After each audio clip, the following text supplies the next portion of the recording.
Horror suspense movie है जो कि गेम के ऊपर बेस्ड है। असल में देखा जाए तो ये मूवी एक स्लैशर मूवी है जो कि बहुत इंटरेस्टिंग है और आपको ये मूवी जरूर देखना चाहिए। तो चलिए अब वीडियो को शुरू करते हैं। इस मूवी की कहानी शुरू होती है कुछ लाइन से जो कि एक फेमस नॉवेलिस्ट अर्नेस्ट हेमिंग्वे ने लिखी हुई थी। और इस लाइन में लिखा हुआ था कि दुनिया में सबसे बड़ा शिकार होता है इंसानों का, और जो लोग इंसानों को शिकार कर पाते हैं उन्हें किसी बात की कोई फिक्र नहीं होती है। फिर हम एक लेडी के चिल्लाने की आवाज़ सुनते हैं जिसका नाम जहर था, और जहर के एक पैर में एक एरो आर पार हो गई थी और दर्द के मारे तड़प रही थी। जहर किसी से डर के भाग रही थी और उस घर से बाहर निकलने का रास्ता ढूंढ रही थी, लेकिन उसे वहां से भागने का कोई रास्ता नहीं मिलता है। फिर से उस एरो को धीरे धीरे अपने पैर से बाहर निकालती है, जिस वजह से उसके पैर से और भी ज्यादा खून निकल रहा था। और तभी एक मास्कमैन एक तलवार लेकर जहर के पास में आने लगता है। जहर उस आदमी से बहुत रिक्वेस्ट करती है कि वो आदमी उसे न मारे, लेकिन फिर भी वो मास्कमैन उसी तलवार से जहर के टुकड़े टुकड़े करके उसे जान से मार डालता है। सीन कट होता है और कहानी कुछ दिन के बाद न्यूयॉर्क सिटी से शुरू होती है, जहाँ पर हम इवान, जॉन और कैरन को देखते हैं। और आज इवान का बर्थडे था, तो इसलिए उसका दोस्त जॉन और जॉन की गर्लफ्रेंड कैरन उससे मिलने के लिए आए हुए थे। जॉन यहाँ पर अपने एक कॉलेज प्रोजेक्ट पर काम कर रहा था और फेमस नॉवेलिस्ट अर्नेस्ट के कुछ हैंडमेड सीक्रेट नोटबुक पर रिसर्च कर रहा था। अर्नेस्ट के उस हैंडबुक के बारे में ज्यादा लोगों को पता नहीं था, और अर्नेस्ट ने उस बुक को क्यूबा के हवाना में लिखा था, तो इसलिए इवान क्यूबा जाने के बारे में सोच रहा था ताकि उस बुक के बारे में कुछ और डिटेल उसे पता चल सके। और कैरन और जॉन भी इवान को क्यूबा चले जाने को बोल रहे थे। फिर कुछ देर के बाद में जॉन इवान को एक रिंग दिखाकर ही कहता है कि वो कैरन को शादी के लिए प्रपोज करने वाला है, क्योंकि दोनों बहुत सालों से रिलेशनशिप में है। इवान भी जॉन के इस डिसीजन से बहुत ही खुश था, और उसके बाद में सभी लोग रात को 7 बजे इवान के बर्थडे के लिए मिलने का डिसाइड करते हैं। कैरन और जॉन के जाने के बाद में इवान जोशुआ नाम के एक आदमी की एक बुक शॉप में जाता है, जहाँ पर उसे अर्नेस्ट हेमिंग्वे के हैंडमेड बुक के बारे में कुछ इन्फॉर्मेशन मिलने वाली थी। बुक शॉप में इवान को जोशुआ नहीं मिलता है, लेकिन वहाँ पर उसे जिम नाम का एक आदमी मिलता है जो कि खुद को जोशुआ का दोस्त बता रहा था। जिम इवान से कहता है कि जोशुआ कुछ दिनों के लिए वेकेशन बनाने गया हुआ है, और अब जोशुआ वहाँ पर नहीं था, तो जिम ही इवान को अर्नेस्ट की बुक के बारे में बताने लगता है। जिम के पास में अर्नेस्ट की वो हैंडमेड बुक भी थी जो वो इवान को दिखाता है, और उस बुक का नाम हेवन डार्कनेस था, और बुक अर्नेस्ट की थी क्योंकि उस बुक पर अर्नेस्ट का सिग्नेचर भी था। उस बुक में डार्कनेस, पेन, हॉरर और इन सब बातों के बारे में लिखा हुआ था। और यहाँ पर हमें पता चलता है कि अर्नेस्ट ने खुद ये बुक जोशुआ के ग्रैंडफादर एंटिनो को दी थी। जिम इतनी इम्पोर्टेंट बुक को भी इवान को ले जाने देता है ताकि वो उस बुक के रियल मतलब को ढूंढ सके, और उस बुक को पाकर इवान बहुत ही ज़्यादा खुश था और वो बुक को लेकर वहाँ से चला जाता है। फिर उसका जाने के बाद हम देखते हैं कि जोशुआ किसी वेकेशन पर नहीं गया है, उसे तो जिम ने एक रूम में कैद करके रखा हुआ था। और ये जिम कौन था ये हमें आगे पता चलने वाला है। अब घर आने के बाद में इवान उस बुक को पढ़ने लगता है, जहाँ पर क्यूबा के एक हवाना नाम के घर के बारे में लिखा हुआ था। बुक में कहा गया था कि वो जगह एक एविल प्लेस है, और इवान जब उस जगह के बारे में इंटरनेट पर देखता है तो उसे इंटरनेट पर बहुत ही डिस्टर्बिंग इमेजेस देखने को मिलती है। फिर उसके बाद शाम को इवान जॉन और कैरन से मिलता है, जिन्हें वो अर्नेस्ट की उस बुक के मिलने के बारे में बताता है। अब उस बुक की असलियत पता लगाने के लिए इवान क्यूबा जाने वाला था, और जॉन और कैरन को भी इन चीज़ों में बहुत ही ज़्यादा इंटरेस्ट था, तो इसलिए वो दोनों भी इवान के साथ में क्यूबा जाने वाले थे। यहाँ पर जॉन का प्लान था कि वो क्यूबा जाकर वहाँ कैरन को प्रपोज करेगा। फिर अगले दिन तीनों क्यूबा पहुँच जाते हैं और सभी वहाँ के प्लेसेस को बहुत एंजॉय कर रहे थे। तीनों वहाँ रहने के लिए एक रूम को भी रेंट करते हैं, लेकिन वहाँ पर वाईफाई कनेक्शन नहीं था, तो इसलिए वे लोग न्यूयॉर्क में कोई कांटेक्ट नहीं कर पा रहे थे। लेकिन फिर भी वे लोग इस बात पर ज़्यादा ध्यान नहीं देते हैं। इवान को उस बुक में हवाना हाउस का एक फोटो मिलता है, जहाँ पर एक समय पर अर्नेस्ट गया हुआ था, तो इसलिए इवान भी उस घर में जाने के लिए निकल जाता है। जॉन पहले तो इवान के साथ नहीं जाना चाहता था, लेकिन कैरन को इवान के साथ जाता देखकर वो भी उनके साथ में निकल जाता है। अब सबसे पहले इवान एक गाइड से मिलता है जो उन्हें एक घर दिखाता है जहाँ पर अर्नेस्ट कुछ दिनों से रुका हुआ था, और फिर इवान उस घर के कुछ फोटो खींच लेता है। लेकिन इवान को मेनली हेवन हाउस जाना था, और वहाँ उस घर के बारे में भी कुछ डिस्टर्बिंग चीज़ें लिखी हुई थी। फिर अब कैरन और जॉन एक साथ टाइम स्पेंड करने के लिए निकल जाते हैं, लेकिन इवान अभी भी उस प्लेस को घूमने में लगा हुआ था। इवान वहाँ पर एक अफ्रीकन बॉय लॉरिस से मिलता है, जिससे पूछता है कि यहाँ पर इंटरनेट कहाँ पर अवेलेबल होगा, क्योंकि इंटरनेट नहीं होने की वजह से इवान हवाना हाउस को नहीं ढूंढ पा रहा था। लॉरिस इवान को अपने घर लेकर जाता है और उसे अपने घर का इंटरनेट प्रोवाइड करवाता है। वहाँ पर इवान को हवाना हाउस के बारे में इंफॉर्मेशन लॉरिस से मिलती है, और उसे इंटरनेट से हवाना हाउस का एड्रेस मिल जाता है। लॉरिस उसे बताता है कि उस घर में कोई भी नहीं जाता है, और वहाँ पर अंदर क्या होता है ये बात किसी को भी नहीं पता है और कई सालों से वो घर अबेंडन है।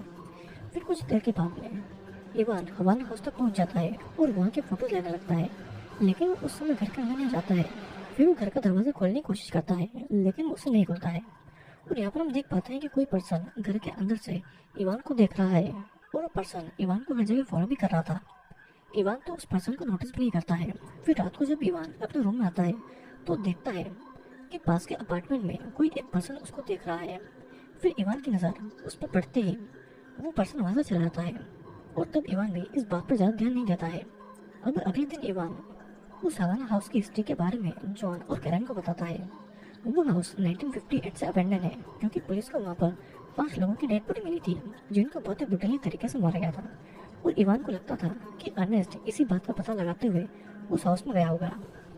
अर्नेस्ट ने अपने हैंडमेड बुक में उस घर के बारे में कुछ बातें भी लिखी हुई थी और जॉन इवान को उस घर में जाने को कहता है और इससे उसे उसके प्रोजेक्ट में हेल्प मिलेगी। इवान भी उस घर में जाने वाला था, लेकिन कैरन को घर में जाने में कोई भी इंटरेस्ट नहीं था। फिर उसके बाद रात को इवान को फिर से वही पर्सन नजर आता है जो कि पास के अपार्टमेंट से उसके ऊपर नजर रखा हुआ था और इवान ये बात जॉन को भी बताता है, लेकिन जॉन इस बात पर ज्यादा ध्यान नहीं देता है। फिर अगले दिन जॉन कैरन को रिंग देकर शादी के लिए प्रपोज करता है और कैरन भी जॉन को शादी के लिए हाँ कह देती है। लेकिन उन दोनों को ये बात बिल्कुल भी नहीं पता थी कि कुछ ही देर के बाद में उनकी लाइफ पूरी तरीके से बदलने वाली थी। अब इधर इवान जब रूम में था तो कोई उसके दरवाजे के पास एक एनवलप छोड़कर जाता है और जब दरवाजा खोलकर देखता है तो बाहर कोई नहीं था। उस एनवलप में एक लड़की की फोटो थी जिसके हाथ में अर्नेस्ट की वही बुक थी और ये लड़की और कोई नहीं बल्कि जहर थी जिसे उस मासूम ने मूवी के फर्स्ट सीन में ही मार डाला था। तभी वहाँ पर जॉन और कैरन आते हैं और इवान से अपने एंगेजमेंट की बात शेयर करते हैं, लेकिन इवान को उनकी बातों में कोई भी इंटरेस्ट नहीं था। इवान उनका वीक फोटो दिखाता है और अब इवान को लग रहा था कि कोई उसे जानबूझकर उस घर में भेजना चाहता है और हर समय कोई उसके ऊपर नजर रखे हुए है। ऊपर से पास के अपार्टमेंट का वो आदमी हर रात को घंटों तक उनके रूम की तरफ देखता रहता है, लेकिन कैरन और जॉन को ये बातें भी नॉर्मल लग रही थी और इस बात को लेकर कैरन और जॉन इवान से थोड़ा नाराज हो जाते हैं। फिर उसके बाद इवान उसी हवाला हाउस में जाता है और लड़की की फोटो के साथ उस घर को मैच करने की कोशिश करता है, जिससे कि उसको पता चलता है कि वो फोटो उसी घर के बाहर ली गई थी। इवान ये बात जाकर जॉन और कैरन को बताता है और इवान के मुताबिक वो लड़की भी अर्नेस्ट की उस बुक की मिस्ट्री को सॉल्व करने के लिए उसी घर में गई थी और अगर अभी बुक उसके पास में है तो लड़की कहाँ पर होगी और क्या अब तक उस लड़की को उस घर की मिस्ट्री के बारे में पता चला होगा। इवान की सारी बातें सुनकर कैरन बहुत ही ज़्यादा गुस्सा हो जाती है क्योंकि वो तो यहाँ पर वेकेशन मनाने और अपने एंगेजमेंट को सेलिब्रेट करने के लिए आई थी, लेकिन इवान की इन बातों की वजह से वो दोनों कोई भी चीज़ एंजॉय नहीं कर पा रहे थे, तो इसलिए कैरन अब अपना घर जाना चाहती थी।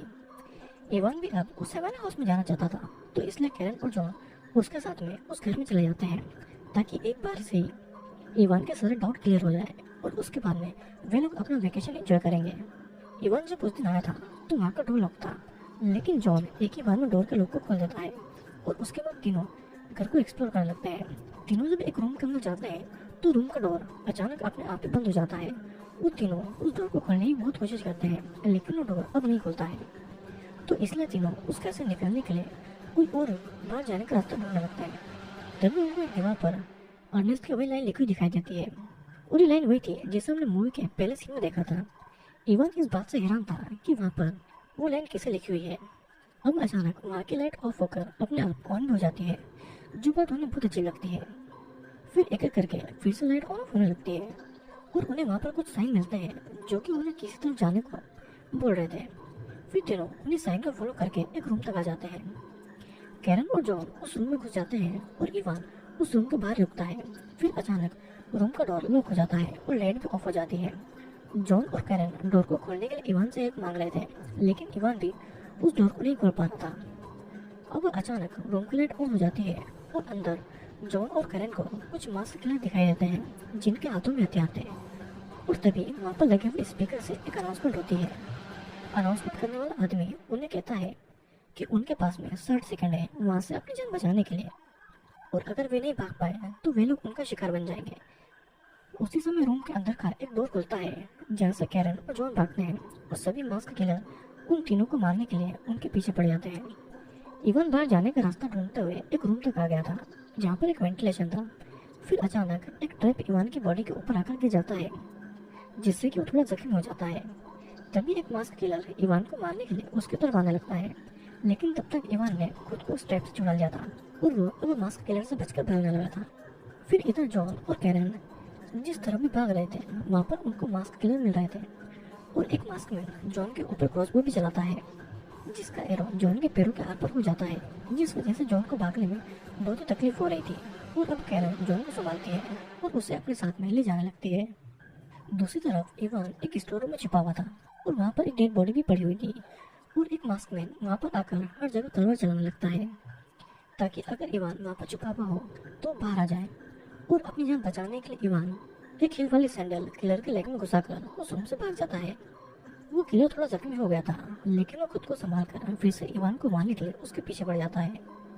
फिर भागते भागते इवान जॉन और कैरन से मिलता है और कैरन यहाँ पर जॉन के पैर से एरो निकालकर उसके ऊपर पट्टे बांधती है। उस रूम में दो डोर थे और दोनों ही डोर से दो मास्क मैन अंदर आने की कोशिश कर रहे थे और तब कैरन रूम के ऐसे डक को खोलकर उसके अंदर से जॉन और इवान के साथ में दूसरे रूम की तरफ जाने लगती है। एक मास्क मैन ने तो डोर को तोड़ दिया था और उसके बाद में वो भी उस एसी डक्ट से उनका पीछा करने लगता है और जिस रूम के एसी डक्ट से कैरन निकलती है वहाँ पर बहुत सारे ट्रैप लगे हुए थे। कैरन और जॉन उस ट्रैप से बचकर आगे बढ़ते हैं, लेकिन इवान उस ट्रैप में फंस जाता है, जिससे कि वो और ज्यादा जख्मी हो गया था। और अब यहाँ पर दो और मास्क मैन आ चुके थे। एक एसी डक्ट से बाहर आ चुका था और एक रूम का डोर खोलते ही उन पर क्रॉसबो चलाता है और लकीली तीनों उस क्रॉसबो से बच जाते हैं। जॉन ने उस क्रॉसबो वाले मास्कमैन को पकड़कर उसे जान से मार दिया था, जो कि असल में एक लड़की थी।